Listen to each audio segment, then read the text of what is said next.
Bora lá. O Richard Felipe mandou aqui. Pergunta para o pastor.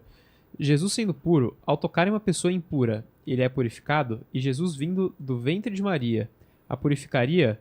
Mas por que Deus não faria Maria pura para vir Jesus? Jesus purificou essa analogia, eu particularmente acho ela uma analogia muito fraca.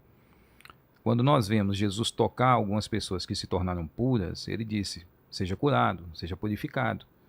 Ou seja, ali foi um momento onde ele estava falando, onde ele estava demonstrando o seu ministério, que era um ministério de salvação, um ministério de libertação, um ministério de cura, não é? Jesus veio para mostrar Deus entre os homens. Então ele se compadecia das pessoas, ele curava os enfermos, ele expulsava demônios, ele se angustiava com a angústia humana. Jesus é essa pessoa, né? É a face de Deus mais apaixonante que existe, da revelação de Deus de Gênesis e Apocalipse, é a face de Jesus. Agora, o fato de Maria o carregar no ventre, isso fazer de Maria necessariamente purificada por isso, eu teria uma dificuldade. Não é apenas carregar no ventre. Eu acho que a gente tem que entender algumas coisinhas. Em primeiro lugar,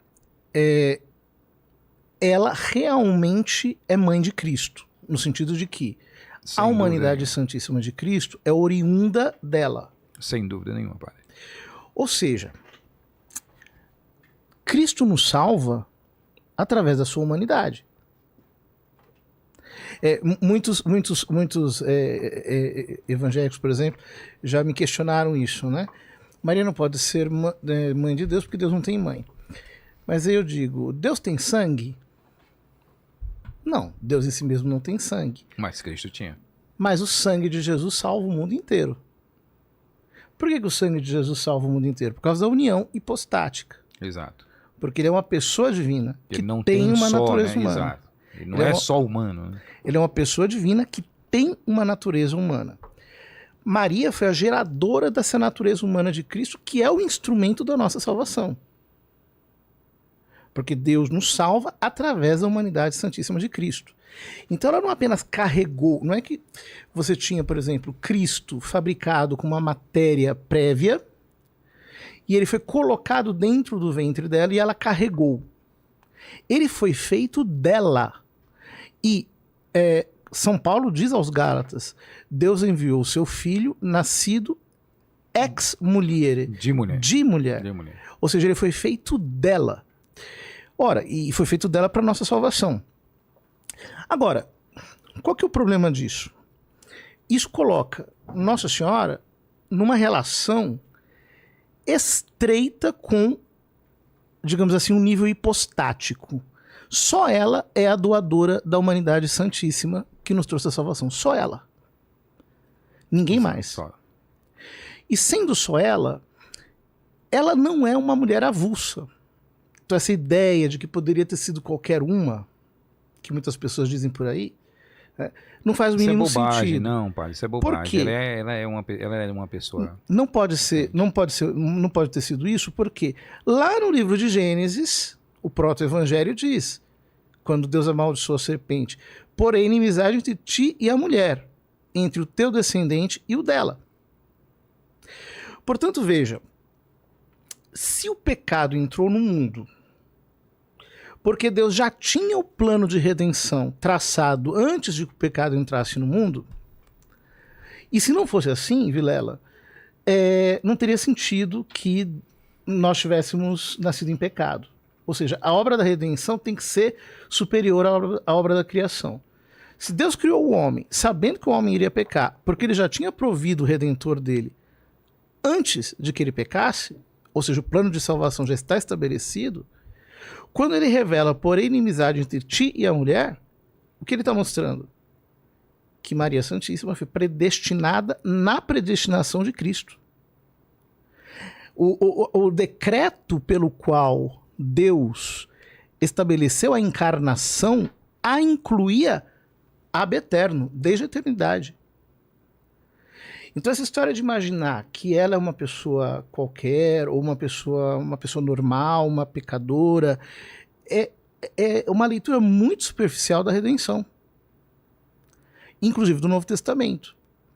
Porque se nós lermos inteligentemente o Novo Testamento, o que nós vamos perceber é que, longe de ser uma pessoa qualquer, uma pessoa avulsa, ela está posta por Deus como um elemento-chave na obra da redenção. Isso é assim, inclusive, vejam, Santo Irineu de Lyon. Santo Irineu de Lyon foi discípulo de São Policarpo, que foi discípulo de São João Evangelista. Santo Irineu de Lyon já fala de Maria como nova Eva. Ele menciona Maria como nova Eva já nos seus escritos. Nós estamos falando do século II da era cristã. Portanto, não tem muito para onde correr. Se você vai fundo na consideração teológica de quem é Maria, a partir dos dados pela Sagrada Escritura, você não tem como concluir verdadeiramente o que levianamente algumas pessoas concluem. Por exemplo, o Gênesis 3,15, né, que foi o texto mencionado, é um dos textos mais tidos como, ele é o proto-evangelho. Passou a ser chamado de proto-evangelho, acho que lá no século II ou III já. 2 ou 3. Século III, se não me engano. Passou a ser chamado de proto-evangelho. É interessante, padre, como o Gênesis 3,15, que é o chamado de proto-evangelho, ele não aparece em nenhuma citação do Novo Testamento. Ele não aparece. Você não vê Gênesis 3,15 sendo mencionado. Mais ou menos. Ele não aparece. Ele é te dou ausente. Algumas referências, mas elas são referências indiretas. Por quê? Porque a Bíblia muitas vezes é assim, né? Veja, por exemplo, quando Jesus, em João capítulo 2, chama sua mãe de mulher. Por que ele a chama de mulher? Mulher, o que eu tenho com isso? Referência, Gênesis 3,15. Por inimizade entre ti e a mulher. Ele está fazendo uma referência à mulher. Aos pés da cruz está ela e o discípulo amado. Jesus olha para ela e diz, mulher, eis o teu filho. Mulher está fazendo referência a quê? Àquela mulher, àquela promessa do proto-evangelho. Em Apocalipse 12, já no finalzinho do Apocalipse 11, e apareceu um sinal, uma arca de Deus no céu, abriu-se o templo de Deus, e a arca de Deus apareceu, e apareceu um grande sinal no céu, não na terra. Uma mulher vestida de sol, com a lua debaixo dos pés e tendo a cabeça 12 estrelas. Então, mulher aqui significa, ele está fazendo uma referência, digamos assim, não do versículo inteiro, mas a referência teológica é bastante clara, porque em todas essas passagens nós estamos lidando com textos em que está se falando da redenção. Eu acho que é interessante quando pega-se esses textos, um texto desse tão completo, e nunca se aplica ele dessa forma. Porque quando o padre cita Apocalipse 12, né, a referência que nós temos da referência da mulher com as 12 com as estrelas, né, 12 estrelas sobre a cabeça, é uma referência do Antigo Testamento sobre Israel. As 12 tribos? 12 tribos. E os 12 apóstolos. Uma referência também sobre isso. Ou seja, eu posso olhar aquele texto dentro da interpretação de que Jesus veio dos judeus. Ele foi gerado pelos judeus. Bom, entende? E a todas as outras referências, o fato de chamar de mulher, não é? E a gente tem que pensar também sobre esse termo sendo usado, né? Como esse termo era usado na época, se esse termo era um termo exclusivo, se ele tinha alguma exclusividade no diálogo, padre. Mas é claro que naquele contexto você tem uma densidade. Por exemplo, essa frase que Cristo diz a ela nas bodas de Caná. Ela fala, eles não têm mais vinho. E ele responde, mulher, o que para mim e para ti? Literalmente o que está escrito é isso. Minha hora ainda não chegou. Ele está falando da redenção. No Evangelho de São João, chega lá o capítulo 13, ele diz, 12, é chegada a hora, chegou a hora. Aqui nós temos um texto redentivo. A densidade teológica do que está aqui é muito forte. Aliás, São João coloca Maria no começo e no fim do ministério de Jesus, em Caná e aos pés da cruz, inclusive com uma referência também redentiva, porque veja, em Lucas, Simeão diz a ela: este teu filho será sinal de contradição para a queda e para o soerguimento de muitos em Israel, e uma espada de dor transpassará tua alma. O profeta diz que uma espada de dor vai transpassar a alma dela. Ou seja, ele está associando Maria à obra da redenção de uma maneira única. Quando chega o evangelho de São João, na minha opinião, São João e São Lucas são dois evangelhos que conversam muito. Há muitas teorias sobre isso, não quero entrar nesse ponto.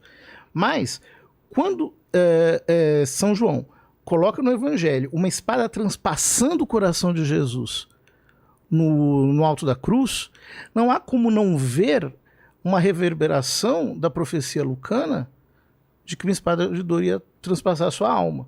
Portanto, ela está associada à obra da redenção. O que eu quero dizer é que quando Nosso Senhor chama de mulher aqui e de mulher lá aos pés da cruz, e quando São João chama a mulher de Apocalipse de mulher, é o mesmo autor, João. Isso não pode ser uma coincidência. É o mesmo autor, mas estão tratando. Agora, nós claro, não podemos tratar uma teologia, um texto apocalíptico dentro da mesma categoria de um texto evangélico. O texto bíblico sempre tem uma pluralidade de significados e aplicações.